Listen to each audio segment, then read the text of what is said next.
Welcome back to my channel homely chef. ನಾನು ಒಂದು ಹೊಸ ಸ್ವೀಟ್ ಮಾಡೋದು ತೋರಿಸ್ಕೊಡ್ತೇನೆ. ಈ ಸ್ವೀಟ್ಗೆ ಶುಗರ್ ಇಲ್ಲ, ಕೋವಾ, ಹಾಲು, ಮೈದಾ ಏನೂ ಬೇಡ. ರಾಗಿ ತೆಂಗಿನಕಾಯಿ ಬರ್ಫಿ. ಈ ಸ್ವೀಟ್ ಚಿಕ್ಕವರಿಂದ ದೊಡ್ಡವರಿಗೂ ಇಷ್ಟ ಆಗುತ್ತೆ. ಈ ಬರ್ಫಿ ಮಾಡಲು ಬೇಕಾಗಿರುವ ಸಾಮಗ್ರಿಗಳು: 2 ರಿಂದ 3 ಸ್ಪೂನು ತುಪ್ಪ, 1 ಬಟ್ಲು ರಾಗಿ ಹಿಟ್ಟು, 1 ಬಟ್ಲು ಬೆಲ್ಲ, ಕಟ್ ಮಾಡ್ಕೊಂಡಿರೋ ಗೋಡಂಬಿ, ಚಿಟಕಿ ಉಪ್ಪು ಹಾಕ್ಕೊಳ್ಳಿ, 1 ಬಟ್ಲು ತೆಂಗಿನಕಾಯಿ ತುರಿ, ಏಲಕ್ಕಿ ಸ್ವಲ್ಪ, ಬೇಕಾದಲ್ಲಿ ಬಾದಾಮಿನ ಪೌಡರ್ ಮಾಡಿ ಹಾಕ್ಕೊಳ್ಳಿ.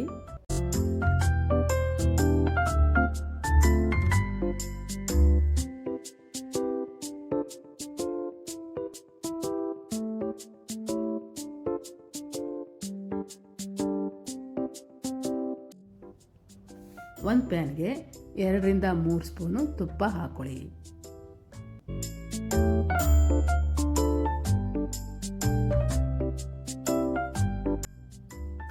ತುಪ್ಪ ಸ್ವಲ್ಪ ಬಿಸಿ ಆದಮೇಲೆ ರಾಗಿ ಹಿಟ್ಟು ಹಾಕಿ ಕಡಿಮೆ ಊರಿನಲ್ಲಿ ಕೈ ಆಡಿಸ್ತಾ ಇರಿ.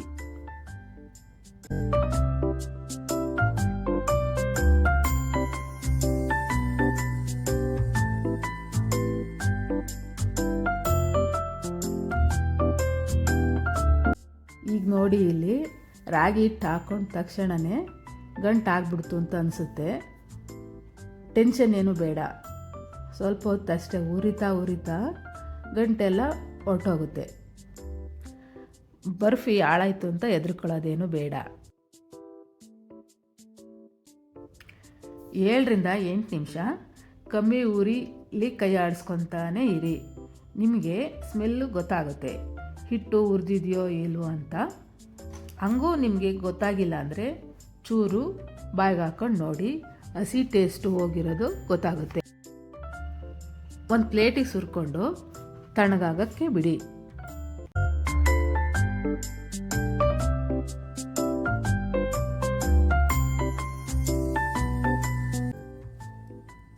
ಮತ್ತು ಅದೇ ಪ್ಯಾನ್ಗೆ 1 ಸ್ಪೂನ್ ತುಪ್ಪ ಹಾಕ್ಕೊಂಡು ತೆಂಗಿನ ತುರಿನೂ ಹಾಕ್ಕೊಳ್ಳಿ.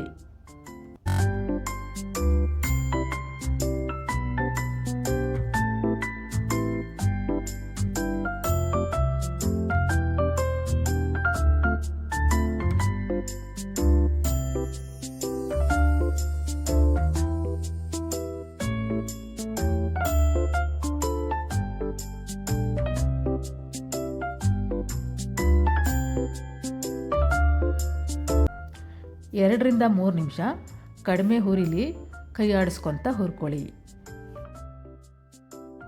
ಅದು ಕಲರ್ ಚೇಂಜ್ ಆಗೋದು ನಿಮಗೆ ಗೊತ್ತಾಗುತ್ತೆ, ಹಾಗೆ ಒಳ್ಳೆ ಘಮನೂ ಬರುತ್ತೆ. ಆಮೇಲೆ ಒಂದು ಪ್ಲೇಟ್ಗೆ ಸುರಿದಿಟ್ಕೊಳ್ಳಿ.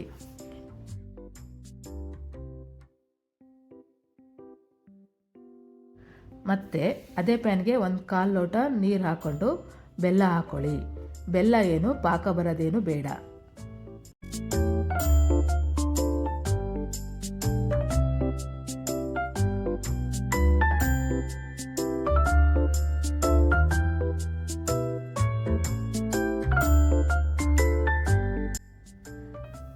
ಬೆಲ್ಲ ಪೂರ್ತಿ ಕರಗಬೇಕು, ಅಲ್ಲಿನವರೆಗೂ ಕೈ ಆಡಿಸ್ಕೊಂಡ್ರೆ ಸಾಕು.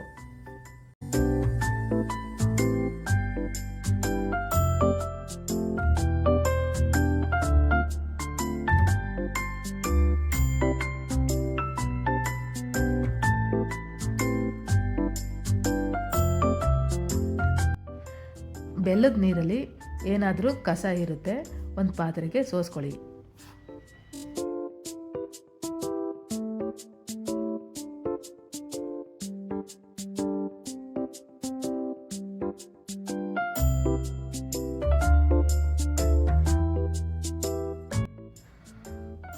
ಸೋಸ್ಕೊಂಡಿರೋ ಬೆಲ್ಲದ ನೀರನ್ನ ಮತ್ತೆ ಪ್ಯಾನ್ಗೆ ಹಾಕ್ಕೊಳ್ಳಿ. ಹುರಿದಿರೋ ತೆಂಗಿನಕಾಯಿ ತುರಿನ ಹಾಕ್ಕೊಳ್ಳಿ.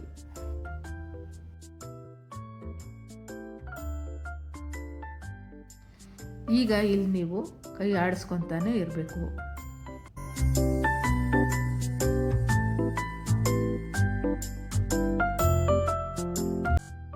ನಿಮಗೇನಾದರೂ ಪಾಕ ಗಟ್ಟಿ ಆಗುತ್ತೆ ಅಂತ ಅನಿಸಿದ್ರೆ 2-3 ಸ್ಪೂನು ನೀರು ಹಾಕ್ಕೊಳ್ಳಿ.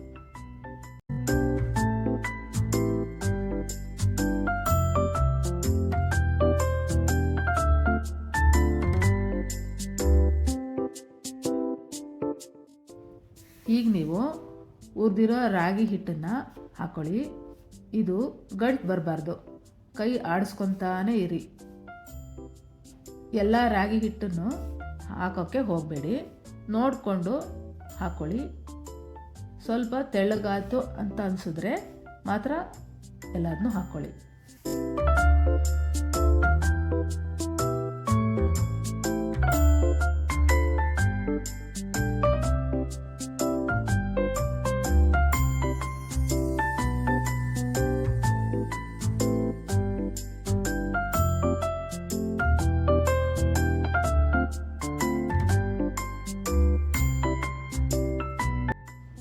ಈಗಿಲ್ಲಿ 1/4 ಸ್ಪೂನು ಏಲಕ್ಕಿ ಹಾಕ್ಕೊಳ್ಳಿ.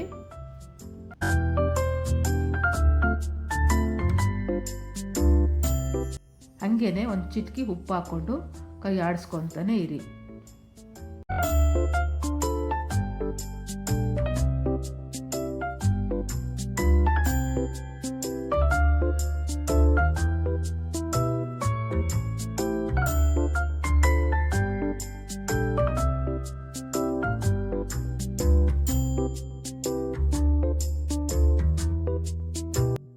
ಕೈ ಆಡಿಸ್ತಾ ಇದು ಮುದ್ದೆ ಥರ ಆಗುತ್ತೆ. ಹಂಗೆ ಪ್ಯಾನ್ ಸೈಡಲ್ಲೂ ತುಪ್ಪ ಸ್ವಲ್ಪ ಬಿಟ್ಕೊಳ್ಳುತ್ತೆ, ಆವಾಗ ಇದು ಬರ್ಫಿ ಆಗಿದೆ ಅಂತ.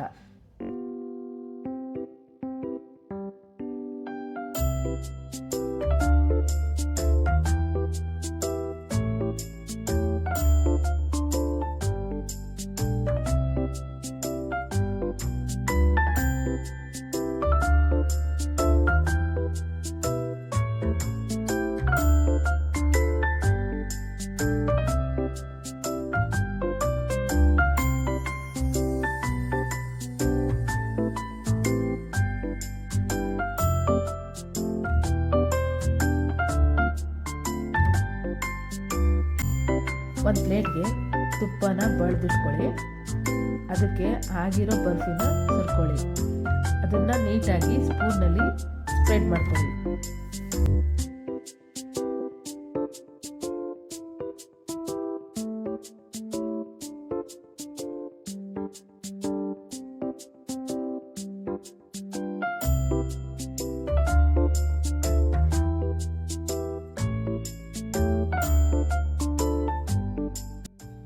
ಸ್ಪ್ರೆಡ್ ಮಾಡಿದ ಮೇಲೆ ತುಪ್ಪ ಜಾಸ್ತಿ ಇದೆ ಅಂತ ಅನಿಸ್ಬೋದು ನಿಮಗೆ. ಅದು ತುಪ್ಪ ಎಲ್ಲ ಎಳ್ಕೊಂಡಿರುತ್ತೆ.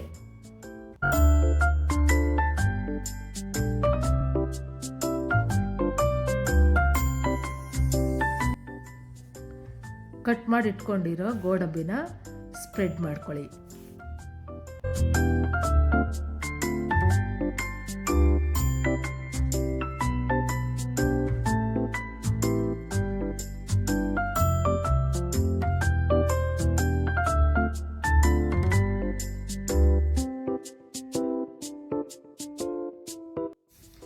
ಬಿಸಿ ಇದ್ದಾಗೇನೆ ನೀವು ಯಾವ ಶೇಪ್ ಬೇಕೋ ಆ ಥರ ಶೇಪಲ್ಲಿ ಕಟ್ ಮಾಡ್ಕೊಳ್ಳಿ. ಇಲ್ಲ ಅಂದರೆ ಅದು ತಣ್ಣಗಾದ್ಮೇಲೆ ಒಡೆದೋಗ್ಬಿಡುತ್ತೆ.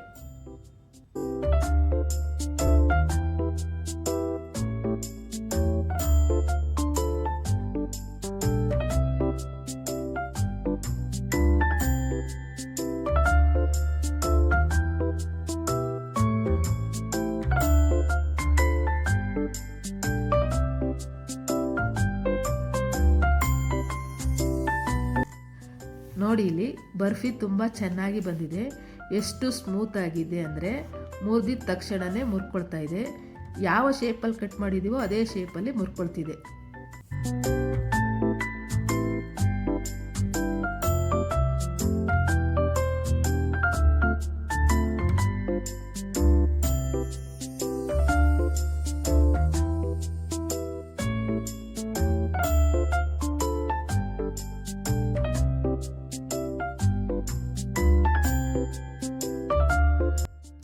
ಈ ಬರ್ಫಿ ಸಿಂಪಲ್ ಆಗಿದ್ರೂ ತುಂಬಾ ಟೇಸ್ಟಿಯಾಗಿದೆ.